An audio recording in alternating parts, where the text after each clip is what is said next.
రకాల చర్మ సమస్యలకు శాశ్వత పరిష్కారం ఈ శ్రీత 9281458181. నమస్తే, welcome to Suman TV Kothagudem. Singareni అనగానే మనకు గుర్తొచ్చేది బొగ్గు. కానీ ఆ బొగ్గు తవ్వకాలలో కూడా ఎన్నో అమూల్యమైన ఘట్టాలు ఉంటాయి. దానిలో ఒకటే 7 ఇంక్లైన్ వెంకటేశుని గని.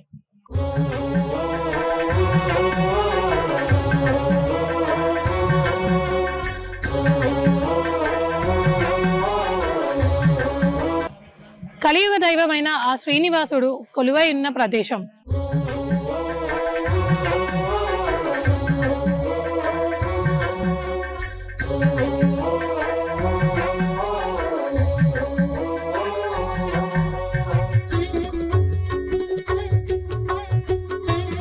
పూర్వం బొగ్గు కార్మికులు బొగ్గు తవ్వకాలలో నిమగ్నమై ఉండగా బొగ్గుకు బదులుగా నీరు రావడం అనేది ప్రారంభించింది. దాన్ని చూసి ఆందోళన చెందిన వారు ఎవరైతే ఉన్నారో వాళ్ళకి స్వామివారు స్వప్నంలో కనిపించి ఆ నీరు వచ్చిందని చింతించవద్దని, ఆ నీరు వెనక తాను దాగి ఉన్నానని చెప్పారు.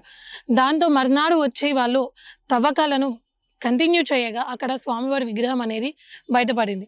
ఆనాటి నుండి ఈనాటి వరకు కూడా వైష్ణవ సంప్రదాయంలో శ్రీనివాసుడు నిత్యం ప్రతిరోజు కూడా ధూప నైవేద్యాలని అందుకుంటున్నాడు.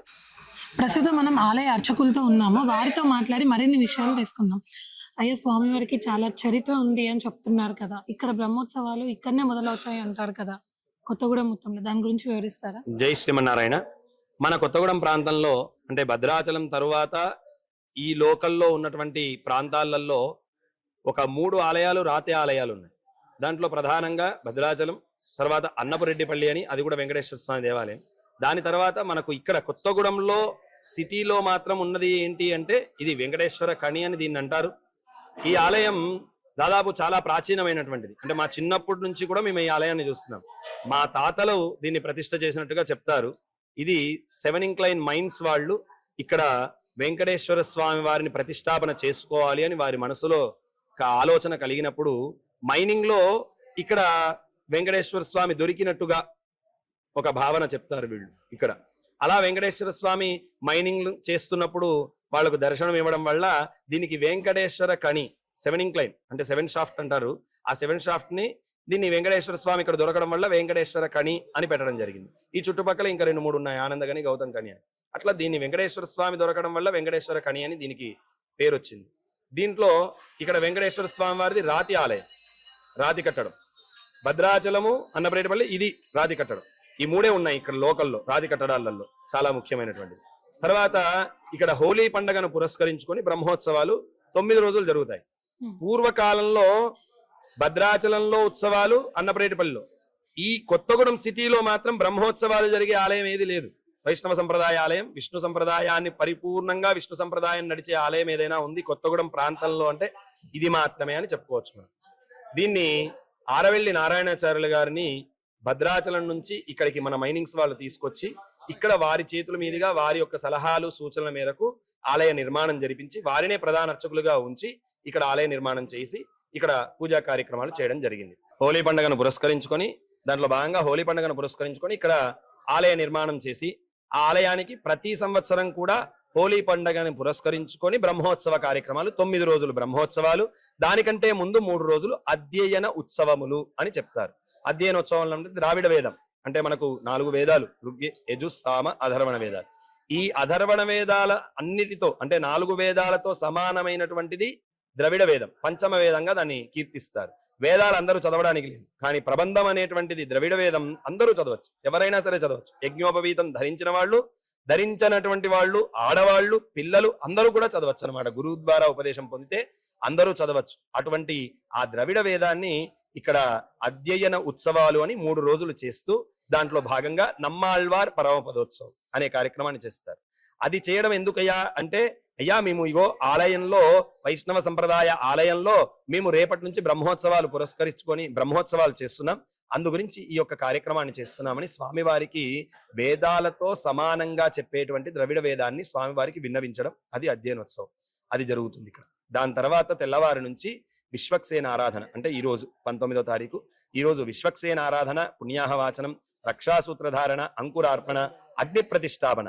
ఈ అగ్ని ప్రతిష్టను సూర్యుని యొక్క తేజస్సు అంటే తన యొక్క కిరణాల ద్వారా ఒక భూతద్దాన్ని పెట్టుకొని సూర్యకాంత శిల అంటారు దాన్ని. ఆ సూర్యకాంత శిల ద్వారా అగ్ని భగవాను పుట్టించుకొని ఇక్కడ జరిగేటువంటి 9 రోజుల అగ్ని కార్యక్రమాలు అంటే యజ్ఞ కార్యక్రమాలు అలా ఇక్కడ నిర్వహించడం జరుగుతుంది. అది ఇక్కడ విశేషం.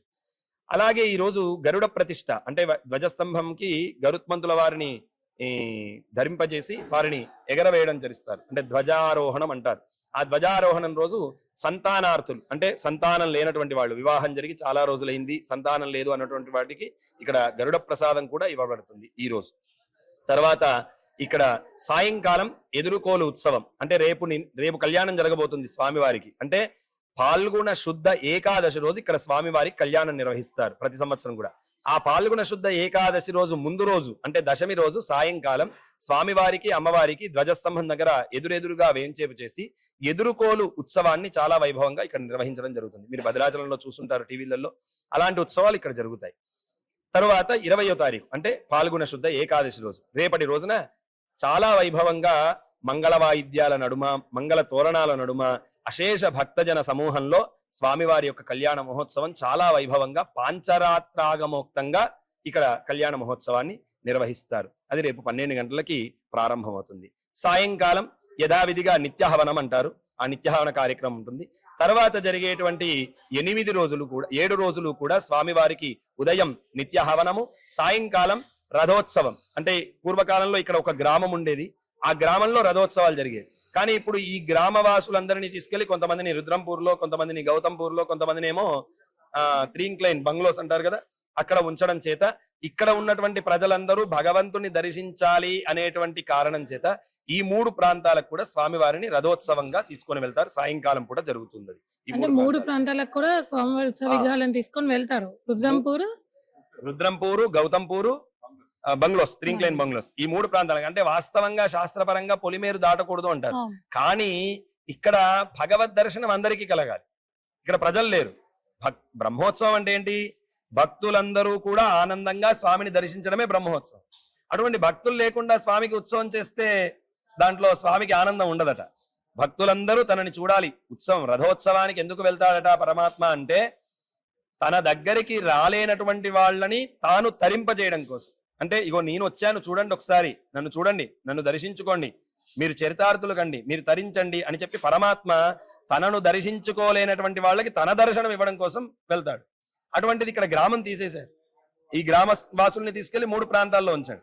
అందువల్ల తన దగ్గరికి పూర్వం నుంచి వచ్చినటువంటి వాళ్ళకి తన దర్శనం ఇవ్వడం కోసం తానే స్వయంగా వెళ్ళి ఈ 3 ప్రాంతాల్లో కూడా తన దర్శనాన్ని ఇవ్వడం జరుగుతుంది. అలా వచ్చిన తర్వాత మళ్ళీ స్వామివారికి ప్రాయశ్చిత్తాలుగా అభిషేక ఆరాధనలు చేస్తారు చివరి రోజున. ఇక్కడ మనకు ఫిల్టర్ బెడ్ అని ఉంది. ఆ ఫిల్టర్ బెడ్ మీద స్వామివారికి ఆ నీటి తొట్టి అంటారు కదా, ఆ నీటి తొట్టిలో కోనేరు అని అంటాం మనం. ఆ కోనేరులో చక్కగా తెప్పోత్సవం చేసి స్వామివారికి అవభృత స్నపనం చేసి మరలా స్వామివారి నిత్య పూజలు కొనసాగించడం జరుగుతుంది. మీ బిజినెస్ ఏదైనా మీ ఊర్లో ప్రమోషన్ చేయాలంటే అది సుమన్ టీవీతోనే సాధ్యం. ఇప్పుడే సంప్రదించండి.